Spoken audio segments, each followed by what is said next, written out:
Welcome back to the Contrarian, everyone. Today I'll be talking about, in my assessment, why gold has broken out to the upside, reaching about $2,200 an ounce. Just yesterday, closing the week very close to that level. And also trying to answer the question of why the miners have not participated yet and why silver has not participated yet. I think it is pointing out, just worth pointing out where I came from, which was 2 to 3 weeks ago. I closed out of a short position I actually had on gold miners. So I caught that, downtrend that we had from mid-December of last year to, mid-February of this year. And then around that level about 3 weeks ago, I said, this is going to be an important low for gold. This is probably, a good time to get in. And that has happened so far.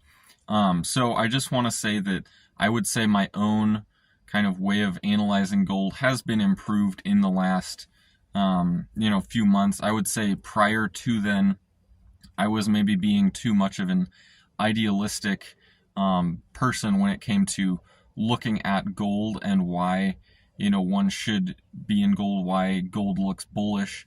I was too idealistic. In that sense, I was maybe looking at all of the macro factors that have been there for the last 2 to 3 years for gold and saying, okay, all these factors are present, therefore gold should be at, $3,000 an ounce or wherever, you think it should be at, just given all the monetary expansion, all the higher levels of inflation, geopolitical risks and things like that. And yet gold stayed pretty subdued in its consolidation wedge much longer than I initially thought. And, I think becoming more of a realist in terms of realistically what is likely for gold and silver and the miners and things like that, I think it's helpful to view gold and any sort of investment in that mindset of realistically what can I expect. Also helpful to look at things like the technicals, which do give perhaps more realistic expectations.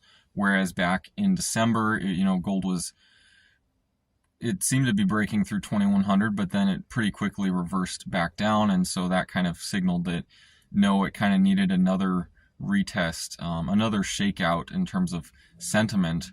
So why has gold broken out? Why is it, close to $2,200 an ounce? In my assessment, gold is basically anticipating starting to sniff out an upcoming Fed rate cut. It's starting to sniff out the fact that the Fed is going to have to look at their dual mandate, which is unemployment and inflation, and likely the Fed is going to reach the decision that rate cuts are their next policy decision. So, why would the Fed do that? Why would they begin to cut rates? We actually saw this on Friday, yesterday, when gold rallied strongly on unemployment ticking up.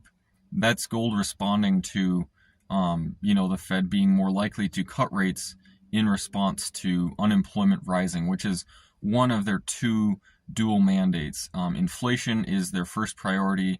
They want to keep inflation low. They target 2%. Obviously, it went way above that. And obviously, they were kind of late to the game in terms of trying to fight that. But they did raise rates aggressively, and inflation has been trending downwards. I do expect inflation to continue to come down, and so I do think that'll be another factor that does allow the Fed to go back to a more easy policy and does allow them to pivot to cutting rates next. And so that is ultimately why I think gold has rallied in the last 2 weeks.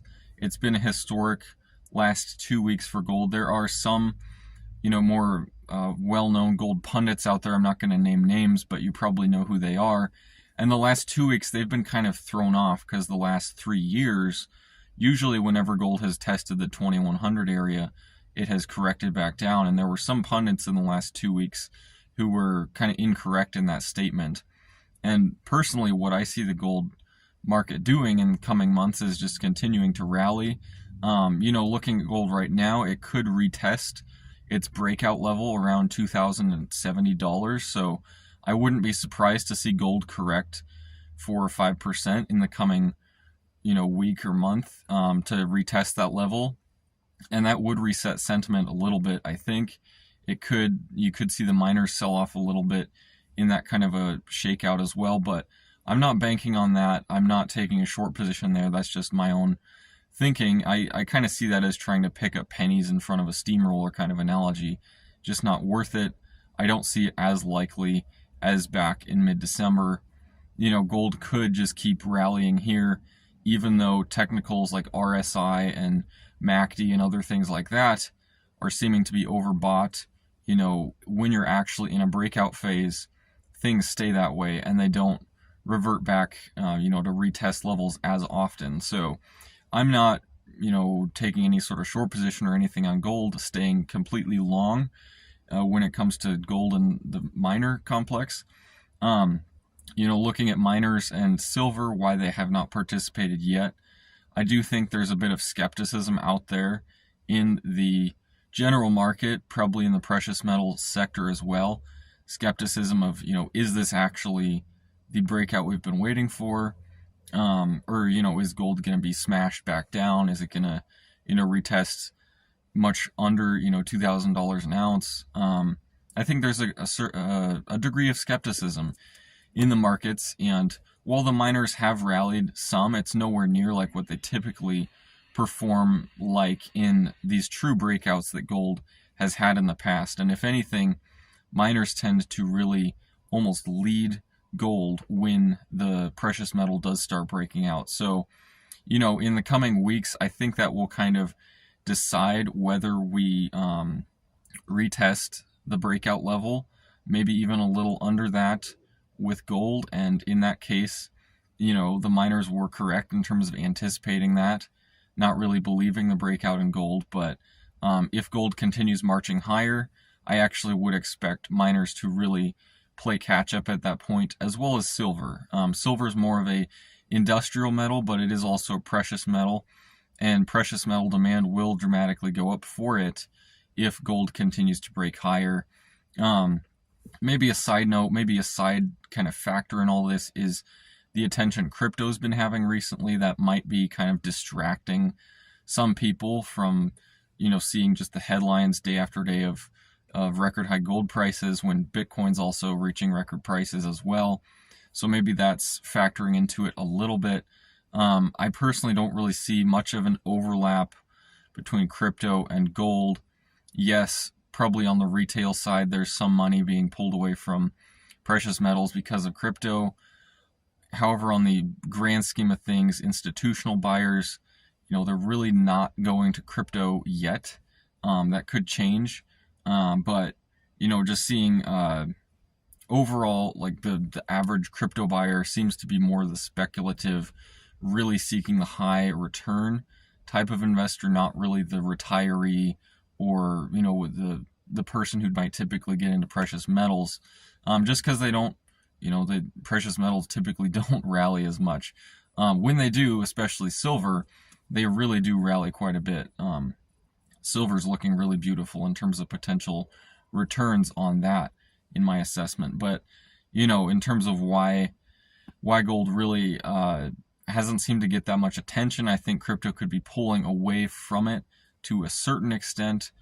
Other factors why gold has broken out seemingly out of the blue. I mean, there is something just to be said of the market reaching the point at which it needed to in terms of resetting sentiment as much as it needed to, in terms of just all the other factors that factor into gold as well.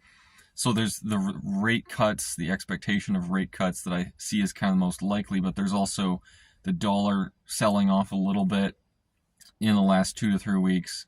Rates have stayed pretty much where they have been, have sold off a little bit. So, I mean, maybe the dollar decreasing and rates decreasing some has factored into it too, but it's just not enough to explain the move we've seen in gold so far. So, all that being said, if the dollar really does continue to sell off, DXY, if it continues to weaken against other fiat currencies, yeah, you really could see gold start to march significantly higher. And ultimately, it's really awesome being in the breakout phase because it's kind of like for 2 to 3 years you didn't really see much progress at all. Reaching $2,100 an ounce seemed like a lot, and then already 2 weeks later we're at $2,200 an ounce. So it's really just the rate of growth, the rate of expansion in terms of where you are is just encouraging to see, and that will ultimately bring in a lot more interest. There will be significantly more interest when gold's at $3,000 an ounce and silver's at $50 an ounce than when gold is at, right now $2,200 an ounce and silver's at 23. That's just the way markets work. And so kind of right as I'll be offloading some of my physical metal and the miners is actually when there's going to be kind of peak interest, peak, people buying all of these things, which is kind of the opposite of what you want to do if you think about it. But that's kind of my personal strategy. What you end up doing is completely up to you. I didn't want to make this, come across as some sort of financial advice, but, I do see it as a very opportune time in the precious metals space. This is a market that kind of maybe once or twice a decade has really awesome returns, and then the remainder of the decade is pretty terrible. So, it looks like we're going to start to see 1 to 2 years of really exceptional returns in the miners, in the physical metal, whereas the rest of the time you really want to be here. So I would love to hear what all of you think about this in the comment section below. If you liked the video, just consider giving it a thumbs up and subscribing. I hope to see all of you again at some point.